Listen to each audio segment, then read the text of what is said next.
do look at her bio on the site, but it's a real privilege and honor for me to introduce Professor Konferansı. Thank you.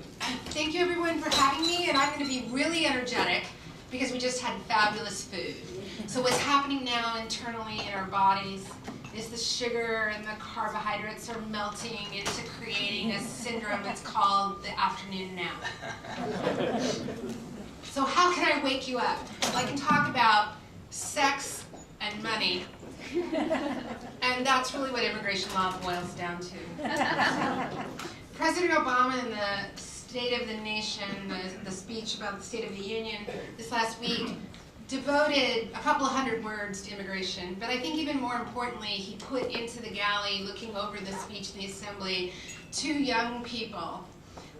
Both of them would potentially qualify for what is called the DREAM Act if Congress would act upon this piece of legislation. Esteban is one of those young people. He was brought to the United States when he was 9 from Mexico by his parents, and yes, they unlawfully entered the United States. But his father had been sponsored for permanent residence previously, and the family should have been able to secure a visa for Esteban, but like many well-intentioned people in the United States or outside of it, the technicalities of immigration law meant that Esteban missed his opportunity to immigrate with his father. And maybe through misadvice or malchance or bad lawyering, they were told they had to wait until his father became a citizen to then sponsor him, which put him into one of the longest queues, the longest lines in immigration waiting. Those of you who are familiar with U.S. immigration law know that sex, family, love, it's our primary mean of immigrating in the United States. We want to reunify families. We say that, we mean that, except that we have a country quota. No country can have more than 7% of the total visas, and actually in reality it works down to about 3% of the total visas. It's not a country quota like the one we had in 1922 that kept many Turkish people from immigrating to the United States because they had not been a big sending stream before. It's just a cap. All nations can compete for visas within our family system, within our employment system, but if you have a country that sends a lot of people, like Mexico, like China, like India, like the Philippines, these queues begin to form because of the numerical cap. So young Esteban was not able to secure permanent residence through his father, even though he had been waiting for more than 9 years. If you want to sponsor, maybe some of you know this already, you immigrated to the United States, perhaps you came here for your education, got an F1 visa, student visa, you got a work visa, you were sponsored for a labor certification, or perhaps you married a U.S. citizen, you became a permanent resident, maybe you became a citizen, now you want to bring your brothers and sisters. And how long is that wait? 10 years? 8 years? 12 years? If you're from the Philippines, some people estimate it's 70 years. Technically, when you read the statute, it looks like it's only 38 years. One of the proposals in Congress is to end that wait for family, for love. So President Obama singled out Esteban and he said, we have to protect the youth of the United States. They are not deserving of this harsh zero tolerance for people who violated the border laws or overstayed lawful admission and a visa. And so we need to have Congress act on immigration law reform. That's basically what he said. So let me just pause for a minute. Esteban is not just a name or a symbol to me. Esteban lives in Washington Heights. He goes to school at a school that has a very long name, but its nickname is Wheels. It's a special New York City public school that recruits students who have performed well in other schools, who are serious about their academic achievement. And it works in this very small high school setting up in Washington Heights to make sure those kids are on the path to college. So I know Wheels because here at New York Law School, my Safe Passage project, this pro bono project that I run, brings together you in the audience. Nobody's leaving here without giving me their business card. And you don't have to live in the United States, in New York. I'll still want your card. And we partner with students and we go into a community school like Wheels. Last year, the school asked us to talk to 27 high school students. We have secured status for 25 of those young people. We didn't actually help Esteban, but he was interviewed by the news this last week when he came back from Washington, and he said, Esteban, don't you feel great? You have college ahead of you. He's been accepted the school of his choice, an Ivy League, small liberal arts school, and he's done well academically. And he said, yes, but I'm nothing. My family was doing it all the way along. I had their support. You should meet Junior. Junior is one of our clients. He lives with his mother and his 3 teenage brothers in a one-room apartment. She came because her husband was beating her horribly. They crossed the border illegally, and 2 months ago, we were able to get all of the boys permanent resident status. It's tremendous, as you know, to go from living in the shadows to working without papers, to being always in fear of arrest, to being able to have a path to permanent residence. So the existing law, I want to say, does have some mechanisms that work for family members, for loved ones, for children, but Congress really needs to act. So last June, the Senate, after fierce negotiation, the Gang of Eight, as you said, a bipartisan Republican and Democratic, carefully negotiated deal, they came onto the Senate Judiciary Committee floor with a 944-page bill. Okay, who's read it? Who's read it twice? Who's read it 3 times? Who's tagged it with words? And yeah, me. Okay, I'm a bit of a nerd. But actually, you can find an online version of the bill that's really helpful because people have used Google Docs to go through every page of that bill and pull you out in links to helpful information. In that bill, the DREAM Act is there.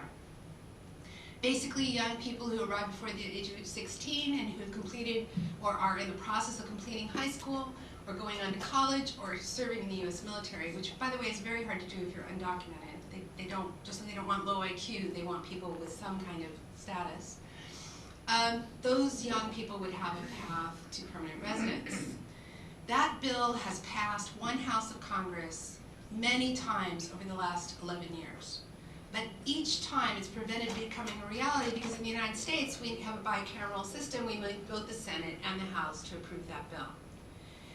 Yesterday, in the New York Times, the Republican Party released its principles of immigration. The House had refused to entertain or even hold hearings on the Senate bill when it was passed over to them. And on the concept of youth, they say it is a founding principle of our country that children should not be punished for the mistakes of their parents. It's time to provide an opportunity for both legal residence and citizenship for children who, through no fault of their own, and who meet certain eligibility standards, and who attain a college degree or attend the military. So just that nuance of difference, it may mean that the DREAM Act will only be available for those who can enroll, attend, and complete a college degree, or who have somehow managed to get into the military. It's very difficult to do, as I said. So what does that mean for this audience? It might mean that the new Turkish-American Bar Association may want to create a scholarship for a Turkish undocumented student and help them complete the reality of their college education. Because although many states will allow undocumented children to attend college at the same cost as an in-state resident, not all the states do that. If you're interested in those questions of how do I find out about which states offer undocumented children access to in-state tuition, at the University of Houston they maintain a website where they keep up with all the changes in the law. But here in New York City, I can tell you that in the CUNY system and the SUNY system, undocumented children who can otherwise show their residence in the state of New York may attend college if they're admitted as an in-state person. Still, in-state tuition is not cheap. How are you going to finance that education? Another thing charitable foundations, businesses, bar associations could do would be offer very low-cost loans or interest-free loans to those who want to achieve education. Making immigration law promise reality, even under the DREAM Act, seems like it's going to be difficult. I talked a little about sex and family. What else is in this law about money? Benson, you mentioned money. Let's talk about money. I've got to wake you up again. Does $1 trillion wake you up? Some people estimate that if we will take a path to bringing the 11 to 12 million undocumented into our regularized system of having some kind of documents so they can contribute to our Social Security system, pay federal tax without difficulty, contribute to state tax, be secure enough to make investment, stop sending the majority of their income as remittances abroad with the thought that they're going to have to leave someday, so they need to only build a savings account in a foreign country. It's more than $1 trillion, it's estimated, in the first year. One Stanford economist said that he would predict a 3% increase in the gross national product in 1 year if we would adopt immigration reform. So if you're a Republican, economic growth, sustainability, investment, you would think you're pro-immigration. And so the Republican Party was, and traditionally stood, actually against the Democrats for immigration reform. The Republicans usually have been the ones who have argued for more visa categories, for a path to legalization, for an agricultural workers bill. That was until 1994 when they created something called the Pact with America, or the Contract with America. Newt Gingrich came into office, certain other people that we've now know have been leaders in the Republican Party the last 20, 30 years. They began to change the rhetoric, and I'm going to tell you what I think did it. We ended the Cold War with Russia. We had no evil bear of the Soviet Union to demonize. The Republican Party's traditional politics had been the hawks against communism. They needed an other to project the vision of America. Can I prove this? No, but I think if you'll pause and think about it for a minute, and really before 1994, it was not constantly on Fox News and other news, CNN included, even the New York Times, to talk about illegal immigrants, illegal immigrants, illegal immigrants. They make you feel like you're being invaded all the time. Also, this is the longest period in American history that we have gone without some path of regularization or legalization. I have to admit, I do not know Turkish law. I know that you are a receiving country of many immigrants. People passing through the Turkish borders, some trying to get to Europe, some just seeking safety in Turkey. To those of you who are Turkish citizens, I thank you for the more than 1 million Syrian refugees that you are housing and feeding and sheltering. And the EU and the United States owe the Turkish people and its government tremendous gratitude. Turkey also is a sending country to the United States, to Canada, to Australia, to Asia, and often to Europe. And you know the bitterness that comes from being second-class people, let alone ever having a path to citizenship. You know the fractured families. I'm so sorry I missed the family law panel this morning. I really would love to hear it. When immigration laws are tight, tight, tight, and you have to fit into the narrow category, it divides families. Governments do this often intentionally to avoid assimilation, to avoid resettlement. They want you to be a worker. As a famous economist and law professor once wrote, we asked for workers, and people came. So Germany took them years and years, and perhaps they still haven't fully learned the lesson, that it is better to have people have the freedom to be self-actualizing, to come and be a worker, but to be able to be on a path to a life in that country, to have your children grow up free with full rights and equality with other children born in that nation, to be able to bring and reunify with your relatives, should that be your choice. Guest workers is a complicated issue. Personally, if you ask me my own solution, I'd rather have a guest worker bill than have people die in our deserts. People pay, if you're coming from China, $35,000 to $70,000 to be smuggled into the United States, to become an indentured servant to the people that lent you the money. The smugglers usually get paid first, but your parents or your family or you yourself sign a promissory note to the snakeheads or to the mafia. It's true from Europe too, true from other parts of the world. The going rate from Mexico used to be about $1,200 to $2,000. It's now rising. I interview children every month from Central America. Some of them tell me their families have paid $50,000 in the hope that they'll be brought across the border. So much better for that money to go into education, that money to go into housing, that money to go into the family's development. So why not have better guest worker programs? In the 944-page bill, there's something called the W visa. W for worker, easy to remember, right? It just happens to be the visas in the statutory scheme. This would be a very generous guest worker program. It would have some protections for the workers, particularly helping them prevent unscrupulous labor contractors.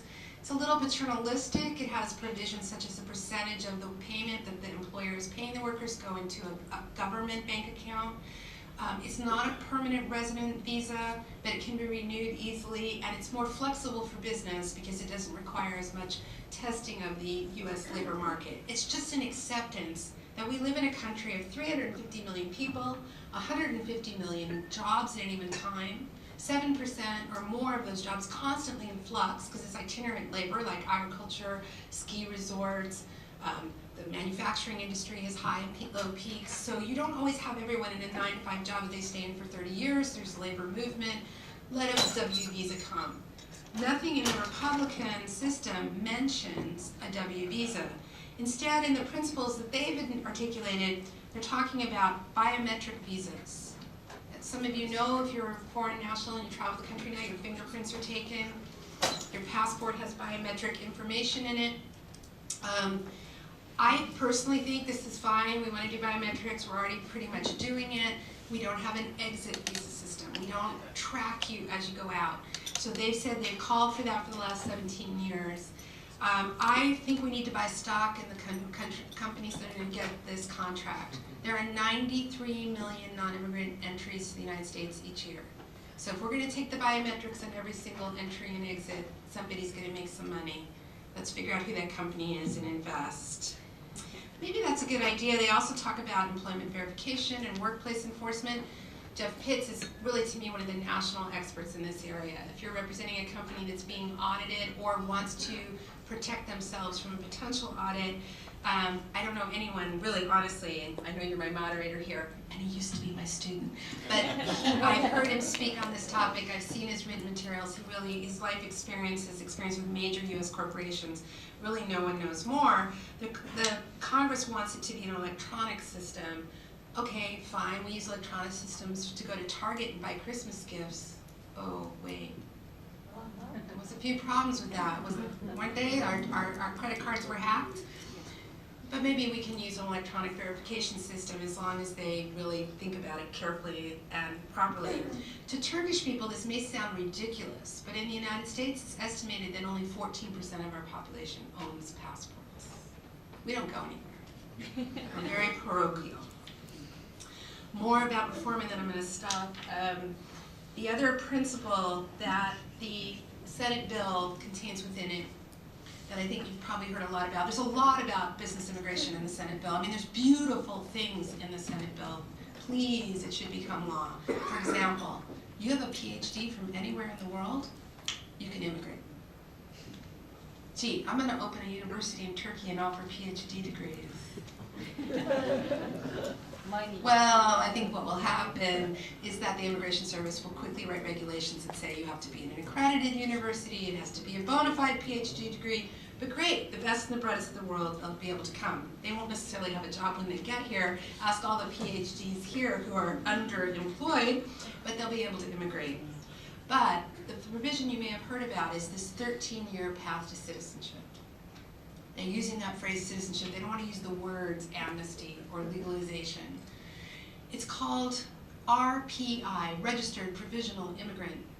It requires those people living in the shadows to come forth without any guarantee of secrecy or confidentiality, to pay their back taxes for their entire residence in the United States, to prove that they have good moral character, that they have no serious criminal convictions, to meet their Social Security self-employment tax obligations. That's a lot of money if you've been working and living in the United States. And then you'll be given a work ID and a permit that will says you will not be deported. But you'll not be a green card holder, and travel may be difficult. They haven't guaranteed there'll be a right of international travel. We don't know yet. And even more importantly, none of the people who apply for that RPI status, once they're in that stream, they can't get off of it. It's like an escalator, and once you're on it, you see the stairs are moving faster, you want to leap over, you won't be allowed to. So if your parent becomes a U.S. citizen, or your child becomes a U.S. citizen, or you marry a U.S. citizen and you want to get off the escalator and immigrate through the regular channels, no, you're going to be punished.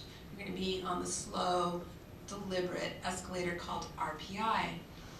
And the Republicans have said they will agree to the RPI, but not to citizenship. So for the first time in American law, other than our racist past, where you had to be white to be a citizen, that was true until 1943. Blacks were added after the 14th Amendment. But if you were Asian, and that included, by the way, some Turks, Armenians, and people from India, they were considered not to be white.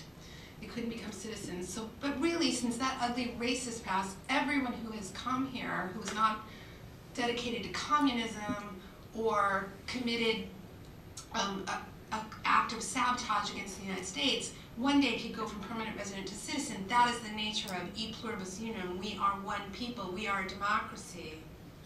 Republicans are saying they'll approve a legalization but not citizenship. Ask yourself why. Only citizens vote. And it's 8 out of 10 new immigrants, sometimes 9 out of 10, choose the Democratic Party. I say let them have a path to citizenship, but win their hearts and minds. Most immigrants are more entrepreneurial, more scrappy, more hardworking than the rest of us. Which party are they really likely to join? If there was something that had something to offer there. So come on, Republican Party, don't turn us into a state that precludes people from participating fully in our democracy. So I think I did it. I talked about sex, I talked about money, and then I added liberty and freedom. Thank you for letting me speak. We have a couple of minutes to put on questions. Any questions for Professor Benson? Please. You mentioned very appropriately the security risks in the leaky system, Yeah. with Target, things like that. I'm a dual citizen, and I live in kind of terror of leaking my social security information in the United States, but I'm assured that there's no problem with my nüfus or my Turkish information in Turkey. Why is it secure in Turkey and it's not secure in the United States? What is Turkey doing right that the United States is doing wrong? I think what the United States is doing wrong for national security, leaking our personal information, is that the National Security Administration is one of the best funded, largest government agencies that none of us really know much about. And Congress doesn't sufficiently oversee them because the American people are people that have never been attacked.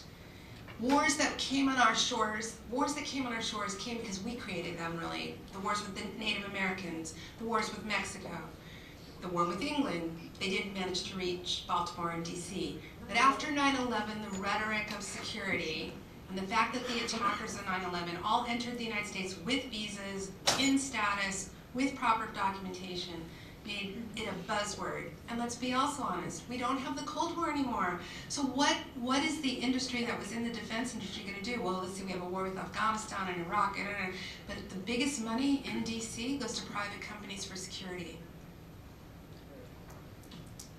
Oh, I'm a liberal, did I tell you that? But I agree with you, it's a problem and we have to be concerned about it. Let me go to the gentleman right here if I can, Sibyl, just real quick. Sure. Please. Shall I stand up or? Please. What? All right. Thank you very much. First, what I'd like to do, I am Justice Counselor in Permanent Mission of Turkey to the United Nations. My name is Kutlay. Thank you very much for your excellent presentation, and thank you for organizing such a beautiful event today, because it is very instrumental in strengthening our relationship and building up new partnership between legal practitioners. So what I'd like to do is just to make a few remarks